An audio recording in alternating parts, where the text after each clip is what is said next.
पौराणिक काल में कम्बुक नाम के नगर में हरिदत्त नाम का एक ब्राह्मण रहा करता था। हरिदत्त की गिनती उस नगर के धनी लोगों में की जाती थी, लेकिन काफी धन दौलत होने के बावजूद उसे कोई भी संतान नहीं थी, जिस कारण वह दुखी रहा करता था। धीरे धीरे उसकी उम्र भी बढ़ रही थी, जिसकी वजह से वह संतान की आस छोड़ चुका था।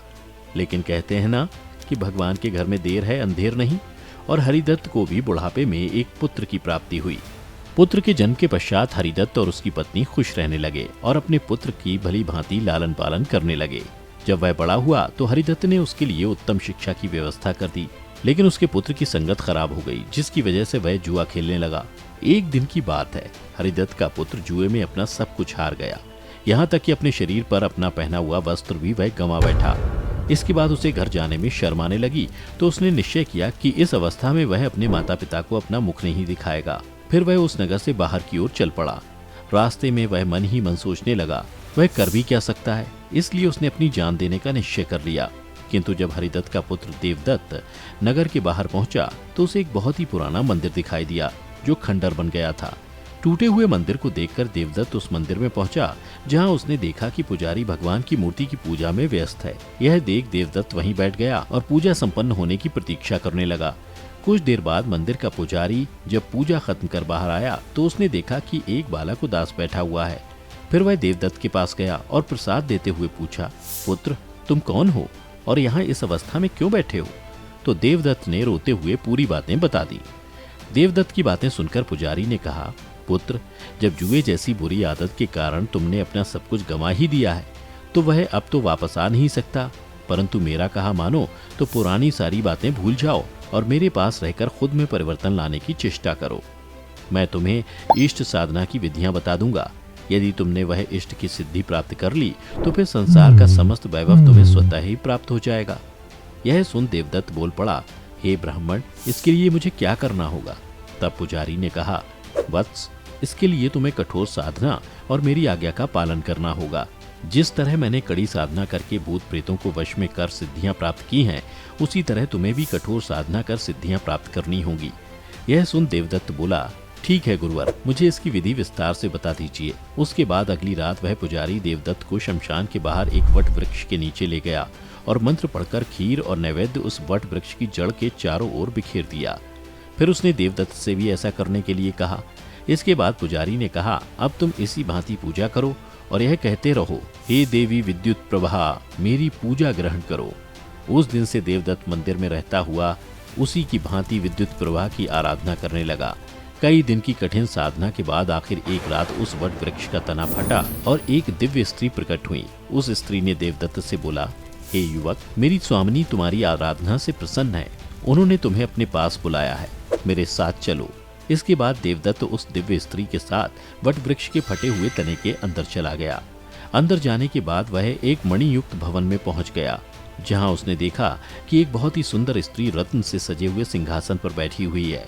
तभी उस स्त्री ने कहा, आओ युवक, हमारे कक्ष में तुम्हारा स्वागत है और मेरा नाम विद्युत प्रभा है, मैं यक्षराज की पुत्री हूँ। देवी विद्युत प्रभा को अपने सामने देख देवदत्त उसके सामने नतमस्तक हो गया और बोला, हे देवी, आपके दर्शन पाकर मैं धन्य हो गया, कृपया मेरे योग्य कोई सेवा बताइए। तब देवी विद्युत प्रभा बोली, तुम मुझे बहुत पसंद हो, अतः मैं चाहती हूँ कि तुम मेरे साथ शादी करो और यहीं रहो।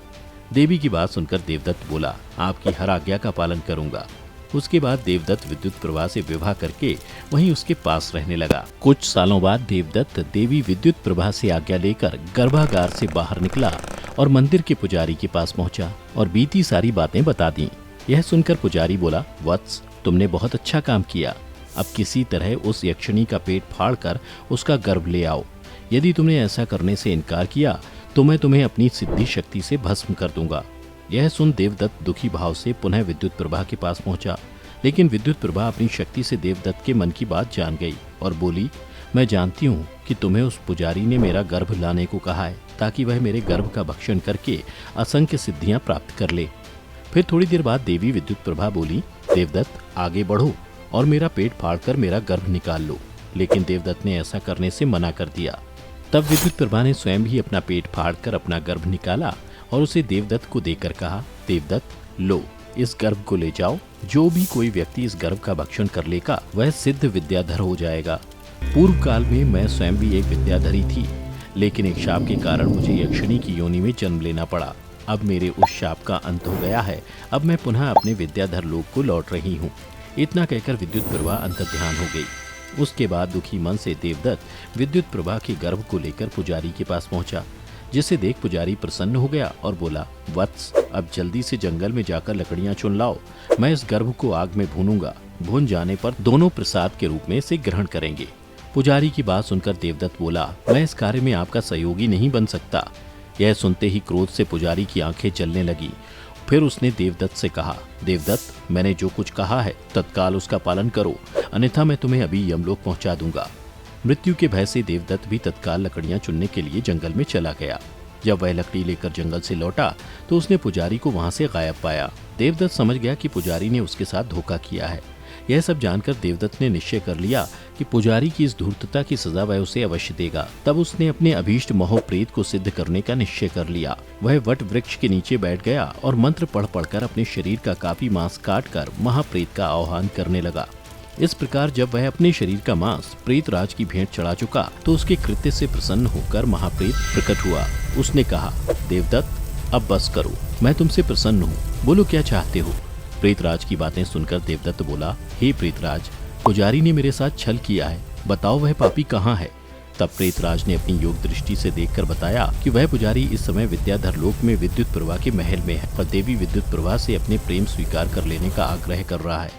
यह सुन देवदत्त बोला, हे प्रेतराज, मुझे तुरंत विद्याधर लोक पहुंचाओ। उसके बाद महाप्रेत के कंधों पर बैठकर देवदत्त आकाश मार्ग से विद्याधर लोक में पहुंचा। महाप्रेत ने उसे देवी विद्युत प्रभा के महल के प्रांगण में उतार दिया और अदृश्य रूप में एक ओर खड़ा हो गया। उसने देखा कि पुजारी विद्युत प्रभा से अपनी पत्नी बन जाने का आग्रह कर रहा था और विद्युत प्रभा बार बार उससे इनकार कर रही थी। तब पापी पुजारी उससे बलात्कार करने के लिए उद्यत हो गया। विद्युत प्रभा उसकी पकड़ से छूटकर इधर उधर भागने का प्रयास करने लगी। तभी उसकी नजर देवदत्त पर पड़ी और वह जोर से चिल्ला पड़ी, देवदत्त, मुझे इस पापी से बचाओ, यह दुष्ट मेरे साथ बलात्कार करने की चेष्टा कर रहा है। यह सुन देवदत्त की आंखों में खून उतर आया। उसने विद्युत प्रभा को एक ओर किया और पुजारी से भिड़ गया। लेकिन कुछ ही देर में देवदत्त की शक्ति जवाब देने लगी। यह देख महाप्रेत उसकी मदद के लिए उपस्थित हुआ। उसने पूजा की वह चमत्कारी तलवार देवदत्त को दे दी, जिसमें जलपात की समस्त सिद्धियां समाहित थीं, और महाप्रेत यह जानता था कि यह चमत्कारी तलवार पुजारी की जान है। फिर महाप्रेत ने देवदत्त से कहा, देवदत्त, जब तक यह इसके पास में रहेगी यह अजेय रहेगा, कोई शक्ति इसका मुकाबला नहीं कर पाएगी। अतः अब तुम इसी के शस्त्र से इसका विनाश कर डालो। चमत्कारी तलवार हाथ में आते ही देवदत्त में बल का संचार हो गया। वह पूरी शक्ति से पुजारी से लड़ने लगा और देखते ही देखते उसने पुजारी को परास्त कर दिया।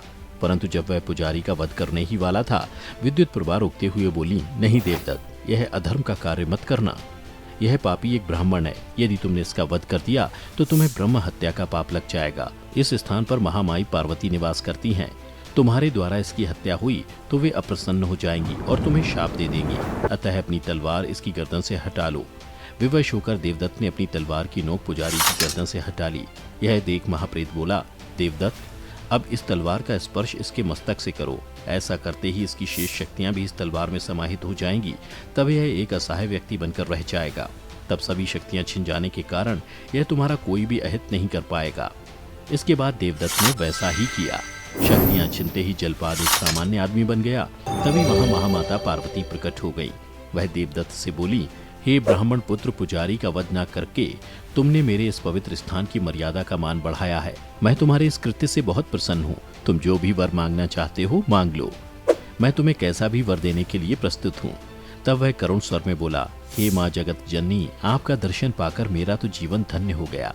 आपका दर्शन पाकर कुछ और मांगने की मेरी इच्छा ही शेष नहीं बची है। इसके बाद माता पार्वती ने देवदत्त को विद्याधर लोक का राजा नियुक्त कर दिया।